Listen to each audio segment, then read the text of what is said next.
So this is just a follow-up on my video about making the custom riser cables. Nothing really to learn in this video, just showing off the better job I did. A few things I learned was I made the gap a little bit further apart to stagger the connections. So I remember what I cut off previously. I think it's just like a ½ inch. It's barely anything. I still probably should have cut off more. This is about what I cut off, which I believe,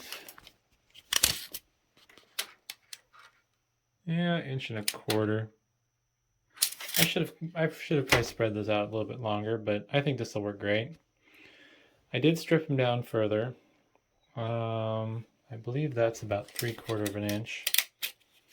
Trying to see if I can use tape measure and camera at the same time. Yeah, it's about 3/4 inch.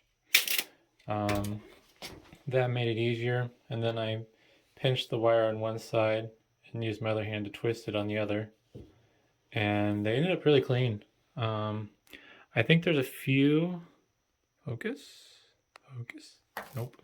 I think there's a few where I probably didn't get enough solder on them, but I think there's enough there to at least make good solid mechanical and electrical connection.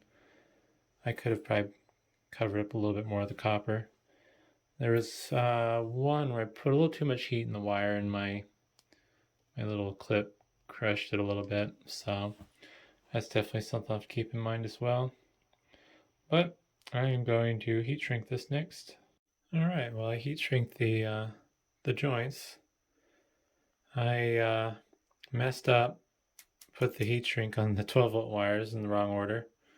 Or, well, I didn't solder it correctly, I should say.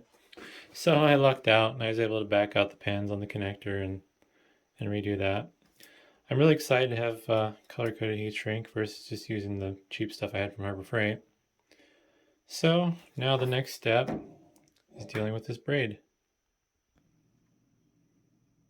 Alright, well, that's the finished project.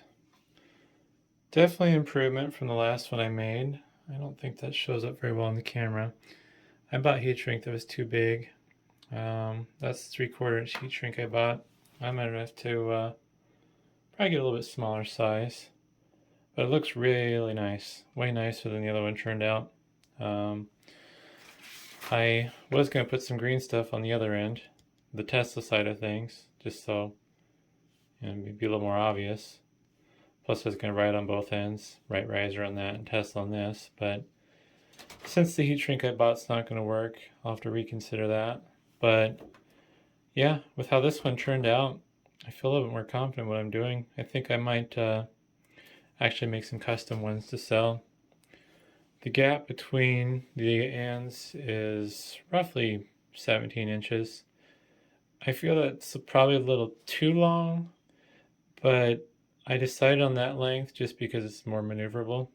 So if there's any interest in buying one of these that I've custom made, let me know. I won't be selling this one. I mean, this one turned out really good, but I feel I can do a little bit better. So yeah, the other thing I probably could do, I haven't decided yet. This is just regular heat shrink versus this stuff here. This is the nice stuff with the glue in it, help it keep in place. If I can find this in the colors that I want, which would be white and green, then I may buy this instead. Because otherwise, if I don't use the glued stuff, there's a little lump in there from zip tie that I use to hold the braiding on. But this is going to replace a different one an existing cable that I modified and did a terrible job of, so definitely step up on my setup. So yeah, if you feel like you have any interest in having one of these made for your setup, let me know. It is pretty specific though, and I can only guarantee this for the PowerEdge R720 server and the Tesla K80 and Tesla M40. I mean, technically this is wired correctly for anything that requires EPS 12 volt, but I don't know the other models of cards that require that off the top of my head. So yeah, thanks for watching. So you have to excuse the bad cut. There's one other thing I forgot about that I wanted to add to this video.